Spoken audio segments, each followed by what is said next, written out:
let's start with the characters you play. Can you tell me a little bit who you play and a little bit about them, him?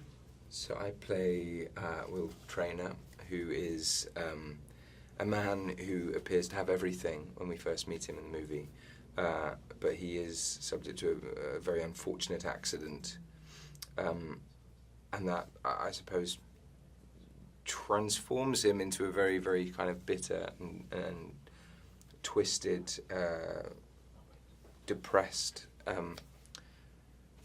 dark character, really. And I think he kind of remains like that, and he's sort of fed up of people treating him like an invalid. And so he's basically ready to end his life until there's a new breath of fresh air who enters into his life, and her name is...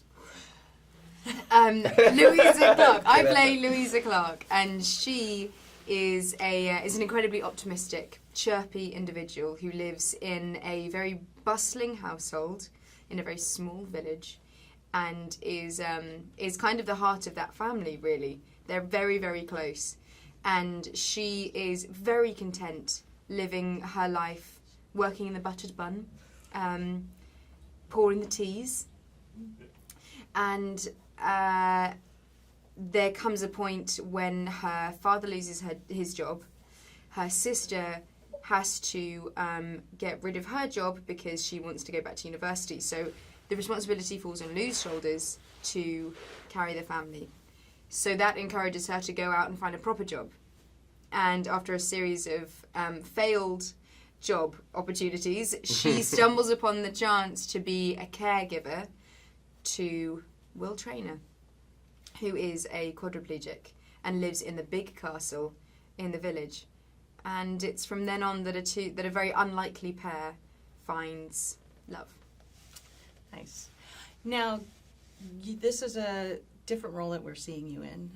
Most people have seen you in a bit of a darker role, so this is going to be new to a lot of your fans. So, were there any challenges in playing in such a different role, or was it easy for you? Well, the funny thing about me getting to play Lou was that it might seem to outsiders like it's a big departure, but this is very much who I am. Daenerys is the one that I'm doing most of my acting in. I mean, I got Daenerys in me for sure, but Lou is, I'm like 80-90% Lou. So this was 99. Maybe more. So this was just like the easiest transition I've ever had to do, and it was a joy being able to be there every day and be Lou. It was happy days. Great. And were there any challenges in playing Will? Did you learn anything from playing it? Did you need to sort of research to play it? Yeah, there were a hefty amount of challenges that came along with playing Will, actually.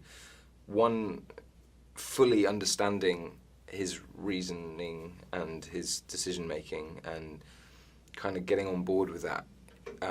It's one of those things. I've never been familiar. I've never explored the world of quadriplegia or in fact any disability, really. And so for me, this was a really eye-opening experience, one that I kind of wanted to grab with both hands and I pushed myself basically to do the part justice.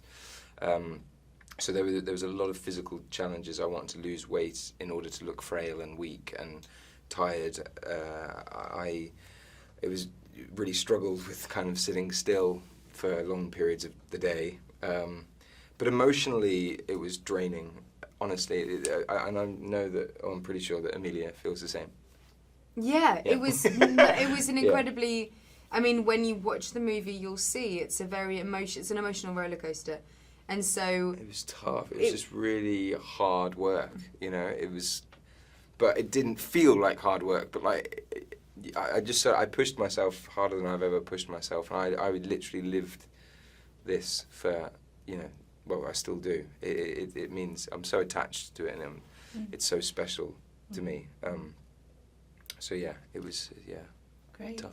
Now the story, how would you describe this story? I mean, there's humor in it, there's sadness, there's love. I mean, how would you describe it? Well, I think the easiest way to describe this is a love story, because that's really what the heart of it is. And you happen to be faced with quite a kind of obstacle in the beginning, and I think Lou's reaction to Will's disability is then going to become, hopefully will become the audience's reaction, which is, it's not that she's scared of, that she's alarmed by, any of that. It's the man. It's the reaction to the chair.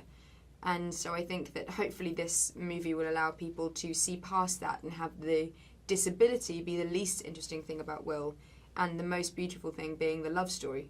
And ultimately it's a star-crossed lovers story, really, but just in a very... a new setting. In a new setting. In a new... Yes. So in saying that, what do you think each character is attracted to in the other character? What is the attraction there? Well, I mean, there's... With this one, there's... He shows her what she can be. She writes him off as a snob when she first meets him because he isn't as warm and as kind of loving as she's used to sort of being around with people.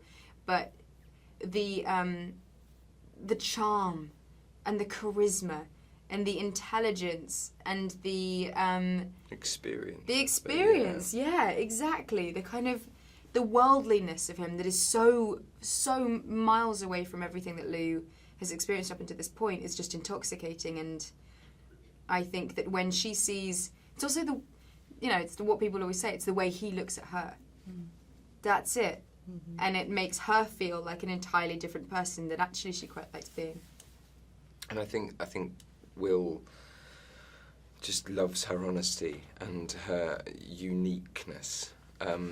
She is Lou Clarke, and there's no one else like her. He's never met anyone else like her. He's never been kind of forced into a situation that's meant that he's had to make friends with someone like this. But she's not afraid of him in a great way. And I think so many people up to that point had looked at him and seen the wheelchair and not the person sitting in it. And I think she's not afraid of telling him that he's being a nasty person when he's being a nasty person, and giving as good as she gets. So he finds his sparring partner. He finds that thing that he has lacked for so many years, and she brings out the best in him. Like, she brings out the light in him, and I think that you can't argue with that. That's really beautiful saying. Lastly, what do you hope audiences take away from the film when they see it, Emilia? Well, I hope that they take away that judging people at the first hurdle is never the right way to go. And I also I hope that they take away that life is incredibly precious and temperamental. And so with that in mind, if you've got it, in whatever capacity that you're living your life, you should be living it to the fullest that you can. I just think that people shouldn't take things for granted, to be aware of how lucky they are, and to, again, live life boldly, live. Hi, here's an interesting movie fact for you. Each frame of the CGI scenes in James Cameron's Avatar, 1/24th of a second, took an average of 47 hours to render. Can you believe it? For this and more movie facts, click on more videos. But if you want something else, click on the playlist.